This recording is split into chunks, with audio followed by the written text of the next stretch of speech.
Praise the lord. ప్రభువైన యేసు నామములో అందరికీ వందనాలు. యేసయ్య మాట అనే ఈ కార్యక్రమానికి వీక్షించడానికి ప్రేమతో ఆహ్వానిస్తున్నాం. ఈ దినము మార్కు సువార్త 6వ అధ్యాయము 14 నుండి 29 వచనాలను మనము ధ్యానించుకుందాం. ఆయన కీర్తి ప్రసిద్ధమాయను గనుక రాజైన హేరోదు ఆయనను గూర్చి విని, బాప్తిస్మమిచ్చు యోహాను మృతులలో నుండి లేచి ఉన్నాడు గనుక అతని యందు అద్భుతములు క్రియరూపకమగుచున్నవని చెప్పెను. ఇతరులు ఈయన ఏలియా అనియు, మరికొందరు ఈయన ప్రవక్త అనియు, ప్రవక్తలలో ఒకని వలె ఉన్నాడనియు చెప్పుకొనుచుండిరి. అయితే హేరోదు విని, నేను తలగొట్టించిన యోహానే అతడు మృతులలో నుండి లేచి ఉన్నాడని చెప్పెను. హేరోదు తన సహోదరుడగు ఫిలిపు భార్య అయిన హేరోదియను పెళ్లి చేసుకునినందున, యోహాను నీ సహోదరుని భార్యను చేర్చుకునుట నీకు న్యాయము కాదని హేరోదుతో చెప్పెను గనుక ఇతడు ఆమె నిమిత్తము యోహానును పట్టి తెప్పించి చెరసలలో బంధించి ఉండెను. హేరోదియ అతని మీద పగపట్టి అతని చంపింపగోరెను గాని ఆమె చేత కాకపోయెను. ఎందుకనగా యోహాను నీతిమంతుడును పరిశుద్ధుడునగు మనుషుడని హేరోదు ఎరిగి అతనికి భయపడి అతని కాపాడుచూ వచ్చెను. మరియు అతని మాటలు వినినప్పుడు ఏమి చెయ్యునో తోచకపోయినను సంతోషముతో వినుచుండెను. అయితే తగిన దినమొకటి వచ్చెను. ఎట్లనగా హేరోదు తన జనన దినోత్సవమందు తన ప్రధానులకును శాస్త్రాధిపతులకును గలిలయ దేశ ప్రముఖులకును విందు చేయించెను. అప్పుడు హేరోదియ కుమార్తె లోపలికి వచ్చి నాట్యమాడి హేరోదును అతనితో కూడా పంక్తిలో కూర్చున్న వారిని సంతోషపరిచెను గనుక, రాజు నీకిష్టమైనది ఏదైనా నన్ను అడుగుము, మరియు నీవు నా రాజ్యములో సగం మట్టుకు ఏమడిగినను నీకిచ్చేదనని అతడు ఆమెతో ఒట్టు పెట్టుకొనెను. గనుక ఆమె వెళ్ళి నేనేమి అడిగేదను అని తన తల్లిని అడుగగా, ఆమె బాప్తిస్మమిచ్చు యోహాను తల అడుగుమనెను. వెంటనే ఆమె త్వరగా రాజునొద్దకు వచ్చి బాప్తిస్మమిచ్చు యోహాను తల పళ్ళెములో పెట్టి ఇప్పుడే నాకిప్పింపగోరుచున్నావని చెప్పాను. రాజు బహుగా దుఃఖపడెను గనుక గాని తాను పెట్టుకునిన ఒట్టు నిమిత్తము తనతో కూర్చుండి ఉన్న వారి నిమిత్తము ఆమెకు ఇయ్యను అననొల్లకపోయెను. వెంటనే రాజు అతని తల తెమ్మని ఆజ్ఞాపించి ఒక బండ్రోతును పంపెను. వాడు వెళ్ళి చెరసాలలో అతని తలగొట్టించి పళ్ళెములో అతని తల పెట్టి తెచ్చి ఆ చిన్నదానికి ఇచ్చెను. ఆ చిన్నది తన తల్లికి ఇచ్చెను.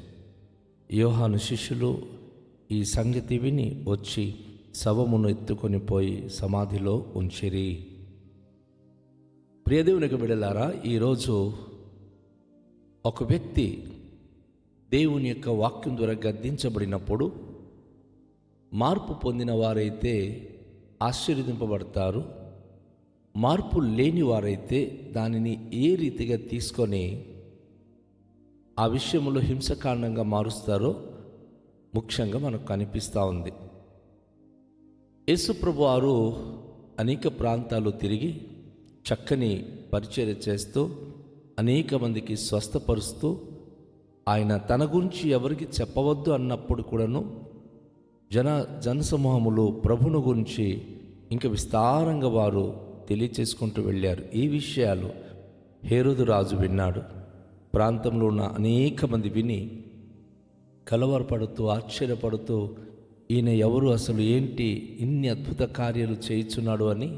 ప్రజలైతే ఆయన ఒక ప్రవక్త అనుకుంటున్నారు, కొందరైతే ఏలియా ప్రవక్త అనుకుంటున్నారు. కానీ హేరోదు మాత్రం, ఒకవేళ నేను తలగొట్టించినటువంటి యోహాను ఇలా లేచి ఉన్నాడేమో, ఆయన మూలంగా ఈ అద్భుత కార్యాలు జరుగుతున్నాయేమో అని తనను తాను అనుకుంటున్నాడు. ఖచ్చితంగా నేను చంపించిన హేరోదు తను ఆ హేరోదు విని నేను చంపించిన యోహానువే మరి ఈ రీతిగా మరి లేచి కార్యాలు చేస్తున్నాడు అని అనుకుంటున్నాడు. అయితే గమనించండి, ఎందుకు తను ఆ ఫీలింగ్లోనికి వచ్చాడు అంటే ఇక్కడ ఒక భయంకరమైన సంఘటన దాగి ఉంది. ఈ హేరోదు రాజు తన సహోదరుడైన ఫిలిప్పు భార్య హేరోదియను చాలా అందగత్తెగా చూసి తన సహోదరుని చంపించేసి ఆమెను వివాహం చేసుకున్నాడు. అది చాలామందికి ప్రత్యక్షంగా పరోక్షంగా తెలుసు. అయితే కొంతమంది ఇలాంటి దౌర్భాగ్య స్థితికి పాల్పడిన తర్వాత అది మరుగుగా ఉండిపోవాలని కోరుకుంటారు. కానీ యోహాను ఒక ప్రవక్త కదా, ఏలియా ప్రవక్త వల్లే ఆయన ప్రవక్త ఆత్మ కలిగిన వాడు ఏలియాయే. ఏలియా ఎవరికి భయపడేవాడు కాదు. ధైర్యంగా ఎదురుగా వెళ్ళి ఎవరికైనా సరే చేసినటువంటి పొరపాటు గురించి ఆహాబు రాజును కానీ యెజెబెలు రాణి కానీ ఎదిరించిన మహానుభావుడు. ఇప్పుడు యోహాను అనే పేరుతో ఇప్పుడు పుట్టినప్పుడు కూడాను ఈయన కూడాను అపవిత్రతను సహించేవాడు కాడు. దేవుడు ఒక విషయంలో గద్దించమంటే ధైర్యంగా వెళ్ళి గద్దించి వస్తున్నాడు. ఇక్కడ చూస్తున్నట్లయితే ఆయన హేరోదు దగ్గరికి వెళ్ళి, నువ్వు చేసింది మంచిది కాదు, ఆమెను తన అందాన్ని నువ్వు చూసి మోసపోయి ఈరోజు నీ అన్నదమ్ముని చంపి ఆమెను వివాహం చేసుకోవడం అది దేవుని దృష్టికి సరైనది కాదు. ఎందుకంటే హేరోదు యూదుల రాజు. సో యూదుల జనాంగంలో ఉండి ఒక ఆడదాని కోసమని సొంత సహోదరుని చంపడం అది నేరం అని చెప్పి యోహాను చెప్పినప్పుడు ఏమి చేయలేకపోయాడు ఆయన. కానీ హేరోదియ మాత్రం వాడిని చూస్తుంటే నేను తట్టుకోలేకపోతున్నానని చెప్పి ఇతనికి ఎన్నో చెప్పడం, నేను ఎదిరించిన వానికి నువ్వు లోపల పెట్టకపోతే ఆయన ఇంకెంతమందికి బోధిస్తాడు ప్రకటిస్తాడు అని ఒత్తిడి చేయడం. హేరోదేమో యోహాను భక్తునికి తీసుకెళ్లి జైల్లో పెట్టిస్తాడు, చెరసాల్లో ఉంచుతాడు. కానీ యోహాను బోధించే ప్రతి మాటలు ఈయన వింటున్నప్పుడు, యోహాను బోధించే ప్రతి మాటలకు ఆయన ఎంతో ఆశ్చర్యపడేవాడు. ఎందుకంటే అది ప్రవక్త ఆత్మ కదా, ప్రవక్త కదా. చాలా విషయాల్లో ఆయన మాటలు మరి ఆశ్చర్యపడుతుండేది. కానీ ఏం చేయలేకపోయేవాడు. తన భార్య, గమనించండి, చాలామంది ఒక స్త్రీకి కనుక లొంగిపోతే ఆమె ఏం చెప్తే అదే చేయాలి అని తీర్మానానికి వెళ్ళిపోతారు. ఒకవేళ ఏ విషయంలో ఎలా ఉన్నా వారు దానిని క్లియర్గా ఏం చేయలేకపోతుంటారు, ధైర్యంగా దాన్ని ఎదిరించలేకపోతుంటారు. ఇప్పుడు అదే పరిస్థితి ఇక్కడికి వచ్చింది. అయితే ఆలోచించారు, ఎప్పుడు నాకు టైం దొరుకుతుందా అని హేరోదు భార్య అయింది. ఆమె ఎదురు చూస్తోంది. అలాంటి సమయం రానే వచ్చింది. మరి తన పుట్టినరోజుకి ఒక డాన్స్ ప్రోగ్రాం ఏర్పాటు చేసింది. గమనించండి, మన చుట్టూ మెచ్చుకుంటూ మన కోసం ఏదో సాధిస్తాం, ఏదో చేస్తాం అనుకుంటున్నారు అంటే అందులో ఎంత అనర్థకం ఉంటుంది అనేది మనం కొంచెం వివేకంగా ఆలోచించాలి. మీ బర్త్డేకి నా కూతురు డ్యాన్స్ చేస్తుంది అండి అని చెప్పి హేరోదియ తన కూతురును డ్యాన్స్ ప్రోగ్రాంకి ప్రిపేర్ చేయించి, దానికేమో చాలామంది పెద్దలను పిలిపించి, రాజుగారి కార్యక్రమం కదా, ఆ సంస్థానంలో ఆ ప్రాంతంలో ఉన్నటువంటి శతాధిపతులను అధికారులను అందరినీ కూడా పిలిపించి మరి వారి యొక్క ప్రాంగణంలో మంచి డ్యాన్స్ ప్రోగ్రాం ఒకటి ఏర్పాటు చేశారు.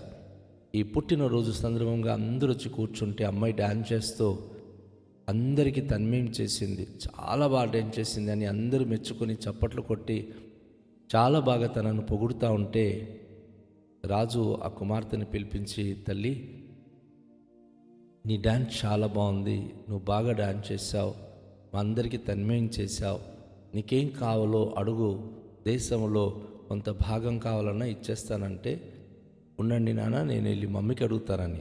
అసలు ఆ కార్యక్రమానికి కుట్ర పన్నిందే వాళ్ళ అమ్మ. సో తన తల్లి దగ్గరికి వెళ్ళి అడుగుతుంది, అమ్మ, నాన్నగారు నీకేది కావాలో అడుగుమన్నారు, ఏం అడుగుదామంటే, తల్లి, బాప్తిస్మం ఇచ్చే యోహాను యొక్క తలకై కావాలని అడుగు అన్నది. ఎందుకంటే ఆయన నీతిమంతుడు, పరిశుద్ధుడు, చాలా మంచివాడని హేరోదు కూడా తెలుసు. మరి అతనికి భయపడి అతన్ని కాపాడుతూ వచ్చాడు. భార్య ఎన్నిసార్లు తన జీవితాన్ని నాశనం చేయడానికి ప్రయత్నించినా కాపాడుకుంటూ వచ్చాడు. కానీ ఇప్పుడు ఈ డ్యాన్స్ ప్రోగ్రాం అయిన తర్వాత మరి ఏమనలేకపోయాడు. ఆమె నువ్వు అడిగింది అంటే నేను అడిగింది నువ్వు ఇస్తావు కదా అంటే ఒట్టు అమ్మ అని చెప్పి ఒట్టు వేసుకుని చెప్పాడు, నువ్వు ఏమడిగితే అది ఇస్తానని. చాలాసార్లు ఒట్టు పెట్టుకోవడం ద్వారా వచ్చే ప్రమాదం అది. అందుకే యేసయ్య అంటాడు, మీరు ఎప్పుడు ఒట్టు పెట్టుకోకండి, ఒట్టు పెట్టడం ద్వారా ప్రమాదము. ఇప్పుడు ఒట్టు పెట్టుకున్నటువంటి హేరోదు ఎలాంటి చిక్కులు పడిపోయాడంటే, ఆ ఒట్టు నిమిత్తము తన చుట్టూ ఉన్నటువంటి అధికారులు చూస్తుండగా వారి దగ్గర జారిన మాట కోసం ఇప్పుడు యోహానుని చంపేయాలి. అమ్మ ఏమో నాకు యోహాను తలకై కావాలి అంటే మరి ఏమి చేయాలో అర్థం కాక చాలా ఒకలాంటి పరిస్థితితో మరి రాజు బహుగా దుఃఖపడెను. కానీ తను పెట్టుకున్న ఒట్టు నిమిత్తము, కూర్చున్న వారి అందరి నిమిత్తము, అమ్మాయికి ఇచ్చిన మాట నెరవేర్చాలని ఇక సైనికుడిని పంపించి వెళ్ళి ఆయన తల చెరసాల నుంచి తీసుకురా అన్నాడు. బంధించబడినటువంటి యోహాను, బాప్తిస్మిచ్చి యోహానుకు సైనికుడు వెళ్ళి చంపి ఒక పళ్ళెములో తల పట్టుకొని వచ్చాడు. వాస్తవానికి ఆ తల ఆ అమ్మాయికి ఏం అవసరం లేదు. ఆమె ఒక రాజు కూతురు. తను ఒకవేళ కనుక రాజ్యం అడుగు ఉంటే ఆయన ఇచ్చుండేవాడు. కానీ అక్కడ కుట్ర తన తల్లిది. తన కోసం ఎదిరించి వాక్యం చెప్పి దేవుని పేరిట గద్దించినటువంటి సేవకుడు ఉండకూడదు. ఈరోజు ఉన్నారా అలాంటి వారు? మనను గద్దించే సేవకుడు అంటే మనకి ఇష్టం ఉండదు. మన పాపం గురించి కనుక హెచ్చరించి సేవకుడు అంటే ఇష్టం ఉండదు. వాళ్ళని చూడడానికి ఇష్టం అనిపించవు, వారి మాటలు వినడానికి ఇష్టం అనిపించవు, వారితో సాంగత్యంగా కూర్చోడానికి ఇష్టం అనిపించవు. ఎందుకంటే మనం నీతిమంతులము, వారు బోధించింది తప్పు అని ఇలా హేరోదియ లాంటి మనస్తత్వం కలిగిన వారు చాలామంది సమాజంలో లేకపోలేదు. ఈ లోకంలో అయితే చెల్లుబడి అవుతుందండి, కానీ ప్రభు దగ్గరికి వెళ్ళినప్పుడు అక్కడ మాత్రం చెల్లుబడి అవ్వదు. పళ్ళెములో అమ్మాయికి ఆ తలకాయ తెచ్చి పెట్టినప్పుడు అది పట్టుకొని తన తల్లికి ఇచ్చేసింది. పాపం యోహాను యొక్క బాడీ చెరసాలలో పడుంటే తన శిష్యులు చూసి పట్టుకొని వచ్చి అది సమాధి చేశారు. ఈరోజు పగ, ద్వేషము సేవకుల జీవితానికి నాశనము కానీ, రాజ్యాన్ని కూల్చడం కానీ, కుటుంబాలు పాడు చేయడం కానీ జరుగుతుంది. అందుకే ఎవరికి ఎవరు పగ పెట్టుకోవడం కానీ, ద్వేషించడం కానీ చేయకూడదు. ఈ ప్యాసేజ్లో మనం తప్పు చేసామా ప్రభు దగ్గర ఒప్పుకోవాలి. అంతేగాని ఒకరి మీద మనము ద్వేషభావంతో కనుక జీవిస్తే ఒక గొప్ప గొప్ప సేవకులను పోగొట్టుకుంటాం. మనం ఒక గొప్ప అనుభూతిని కోల్పోతాం. మనం కనుక దేవునికి మనం అడుగుదాం, అనాలోచనగా ఏం పలకకుండా మంచిగా వాక్యానికి లోబడి పశ్చాత్తాప హృదయంతో జీవించే మనస్సు దాయిచే ప్రభు అని దేవునికి అడుగుదాం. మికిలి దయగల పరలోకపు తండ్రి, మీ పరిశుద్ధ నామానికి స్తోత్రాలు. ఈ సమయంలో మేము విన్న వాక్యమును బట్టి మాకు దీవించండి ప్రభువా. మీ నామానికి మహిమకరంగా మమ్మలను వాడుకునండి దేవా. ఎలాంటి రాగద్వేషాలతో పగ ప్రభునైనా ఓతండి కపటపుతో జీవితం గడపకుండా మీ వాక్యం విన్నప్పుడు ఆ వాక్యం బట్టి మేము జీవించడానికి కృపనిమ్మని, అటు కరుణ కటాక్షం మాకు అనుగ్రహించుమని యేసు నామంలో ప్రార్థిస్తున్నాము తండ్రి, ఆమేన్. అందరికీ షాలోమ్. ప్రభు మనను దీవించునుగాక.